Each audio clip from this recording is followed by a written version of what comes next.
Hi, welcome to today's devotion from history.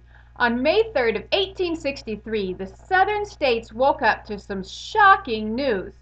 General Stonewall Jackson had been shot following the Battle of Chancellorsville. Now, it was not so shocking that the general had been shot. After all, he was in a war. What was shocking was how he had been shot and who had shot him. The battle at Chancellorsville had really been a smashing victory for the Confederate Army. But it was after most of the fighting was over, in the darkness, when Confederate troops who had been put on guard duty and had been told, shoot first and ask questions later. When those guards heard some approaching riders, they followed their orders.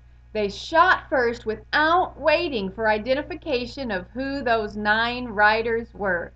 They shot off 5 bullets, and those 5 bullets traveled through about 100 yards of thick forest. And here's the amazing thing, and the odds are incredible. 9 people in the party, 100 yards those 5 bullets had to travel, and 3 of them, 3 out of 5, struck the great general, Stonewall Jackson. He thought that he was going to die right at that moment, right there on the field. And he said to his chaplain later, I found myself face to face with death and found it a precious thing.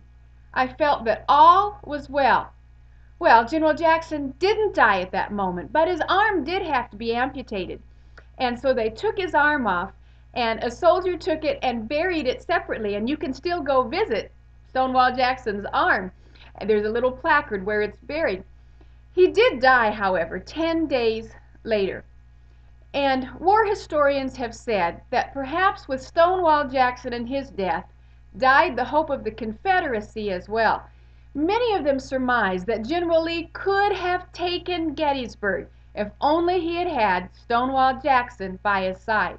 General Lee himself said, after the death of General Jackson, said Stonewall Jackson may have lost his left arm, but I have lost my right arm.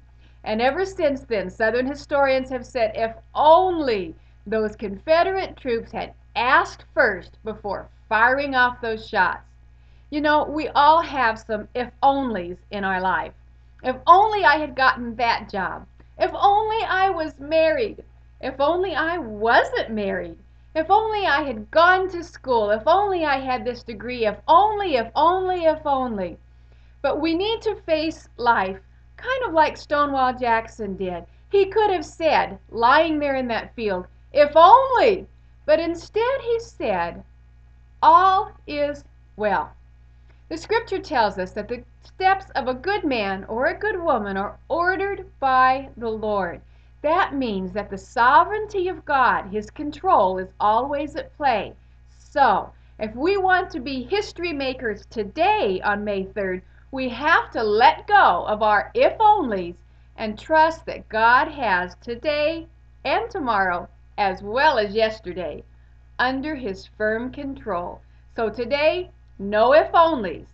Live life as if all is well, because it really is when God is in control. I'll see you tomorrow on Devotions from History.